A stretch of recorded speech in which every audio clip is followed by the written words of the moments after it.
Imagine this: a wooden ship, no bigger than a modern bus, rocking violently on endless waves.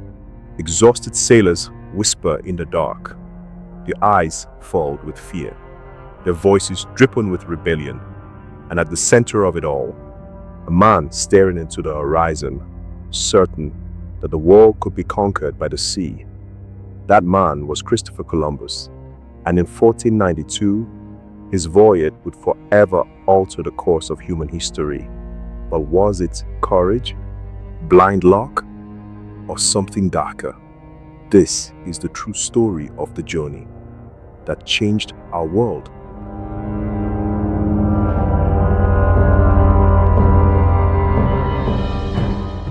The world Columbus lived in was starving for more than just food. Europe was hungry for power, for riches, for the exotic treasures of the East. Spices like cinnamon, pepper, and cloves. They weren't just flavor, they were life itself.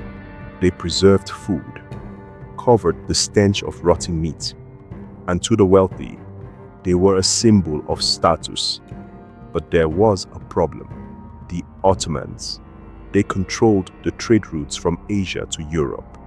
Every merchant, every caravan, every grain of pulp passed through their hands, and prices sky high. Kings and queens grew desperate. There had to be another way. Portugal raced down the coast of Africa, searching for a sea route east. If they could sail around Africa, they could reach India and China. But Columbus, he had a different vision.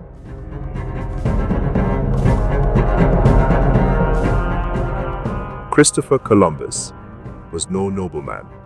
He was born in Genoa, Italy, the son of a humble wool weaver. But he was obsessed with maps, navigation, and the sea. By his teenage years, he was already sailing merchant ships. And then, he dared to dream. What if Asia could be reached by sailing west? The world, he believed, was a sphere. If you sailed far enough, the riches of the Indies would appear on the horizon. It sounded daring, brilliant even, but there was a flaw. Columbus's math was wrong. He believed Asia was only a few thousand miles away. In truth, the distance was far, far greater. And between Europe and Asia lay two entire continents he knew nothing about. But Columbus was stubborn, and stubborn men often change history. For years, he begged for support. Portugal laughed at him. England brushed him aside. France turned away. But in Spain, the winds were shifting. King Ferdinand and Queen Isabella had just finished the Reconquista, a centuries-long war to drive Muslim rulers out of Spain.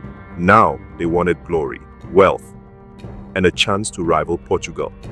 Columbus promised them the world: gold, spices, silk, a shortcut to Asia, without the Ottomans, without the Portuguese. The court hesitated. His demands were outrageous. Titles of nobility, wealth, and power. But in April 1492, Queen Isabella made her decision. Columbus would sail. It was a gamble, and history would feel the weight of that gamble forever.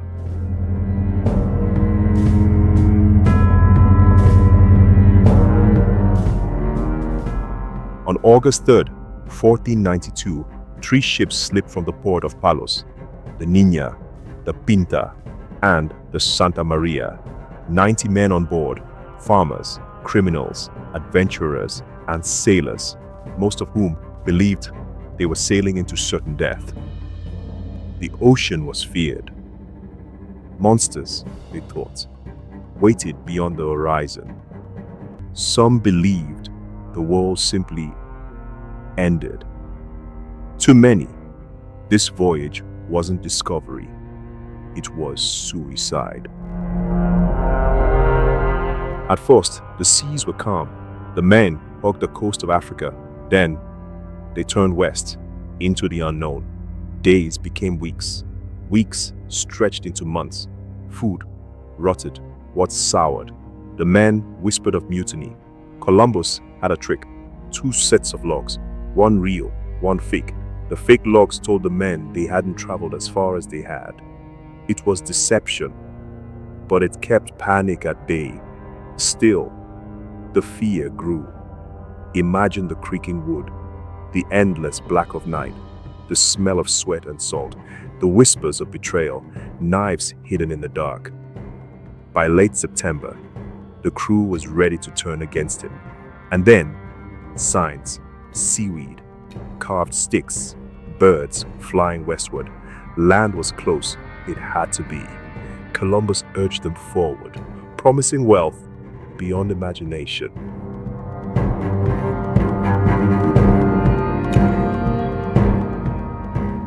Then, on the night of October 11, 1492, a shout pierced the dark. Land! Tierra! The men rushed to the deck, and there it was, an island rising from the mist. On October 12th, Columbus set foot on land. He called it San Salvador. To the crew, it was salvation. To Columbus, it was triumph. But here's the twist. He believed he had reached Asia. The islands, to him, were the Indies. The people he met, he called Indians. The Taino greeted them with kindness, offering food, gifts, friendship. But in Columbus's journal, his words revealed something darker. These people, he wrote, are well built, handsome, generous. They would make good servants to Columbus. This was not discovery, it was conquest. He explored Cuba, Hispaniola. He found no spices, no silk, no golden cities. But he found fertile land, crops like maize and tobacco, and people who could be enslaved. When Columbus returned to Spain in March 1493, he was celebrated as a hero. He paraded birds, plants, and even captured natives before the royal court. Spain rejoiced.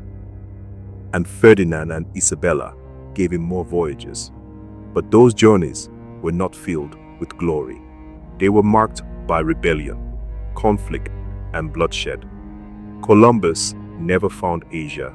He never uncovered golden empires. And when he died in 1506, he still believed he had reached islands off the coast of Asia. Yet, his voyage changed everything. Historians call it the Columbian Exchange. Potatoes, corn, tomatoes. They traveled from the Americas to Europe. Horses, cattle, wheat. They traveled the other way. The world's diets changed. Economies shifted. Societies were transformed. But so too came tragedy. Diseases like smallpox swept through native populations.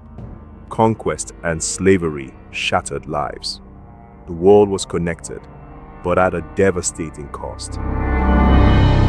For centuries, Columbus was hailed as a hero. Statues rose, streets bore his name. A holiday honored him. But today, his legacy is torn in two.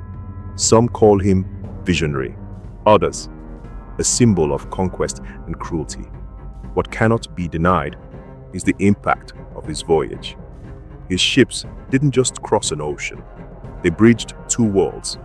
They unleashed centuries of exploration, colonization, and exchange. They set in motion the birth of our modern world.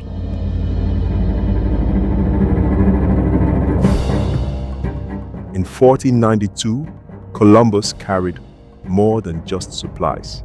He carried the weight of a world about to transform, a world about to collide.